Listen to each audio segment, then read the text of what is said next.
আসসালামু আলাইকুম ওয়া রাহমাতুল্লাহ। জুমা মুবারক। আশা করি আপনারা সবাই ভালো আছেন। আমি সাধারণত ভিডিওতে আসি না, কারণ আমি কোনো সেলিব্রিটি নই। আমার সে প্রয়োজন আছে, কিন্তু আজ আর চুপ করে থাকা সম্ভব হলো না।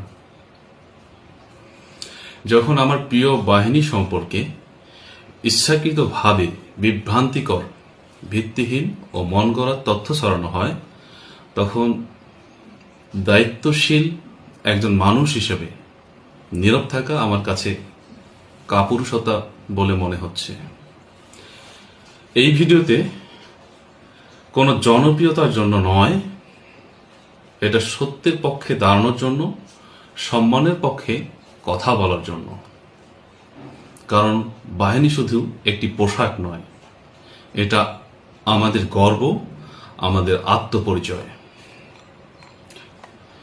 কিছু সংবাদ মাধ্যম এমনভাবে খবর প্রচার করছে যে সাধারণ মানুষ মনে করছে সীমান্তে প্রতিপক্ষের গুলিতে ওই ব্যক্তি মারা গেছে, অথচ বাস্তব তথ্য ভিন্ন।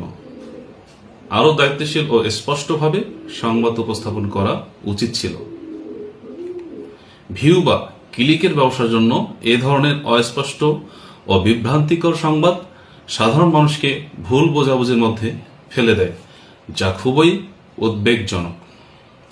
সংবাদ মাধ্যমের দায়িত্ব শুধু দ্রুত খবর দেওয়া নয়, বরং সঠিক ও পরিষ্কারভাবে তথ্য তুলে ধরা, বিশেষ করে যেখানে জাতীয় নিরাপত্তা বা মানুষের প্রাণের প্রশ্ন জড়িত। এই যে আপনাকে আমি প্রমাণ দেখাবো। আজকে কিছু কিছু গণমাধ্যমে প্রকাশ হয়েছে আমাদের একজন বিজিবি সদস্য, ফুলবাড়ী সীমান্তে বিজিবি সদস্যের মৃত্যু।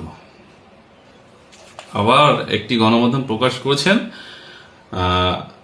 গুলিতে বিজিবি সদস্য নিহত।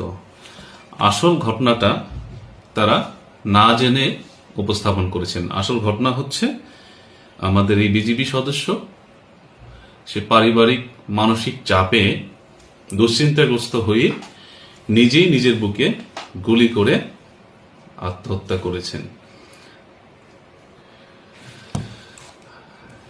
কিন্তু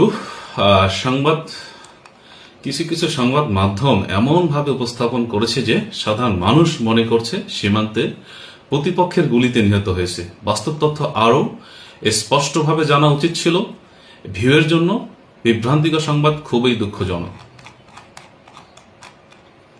সংবাদ উপস্থাপনের অস্পষ্টতার কারণে সাধারণ মানুষের মধ্যে ভুল ধারণা তৈরি হচ্ছে যে সীমান্তে প্রতিপক্ষের গুলিতে মৃত্যু ঘটেছে।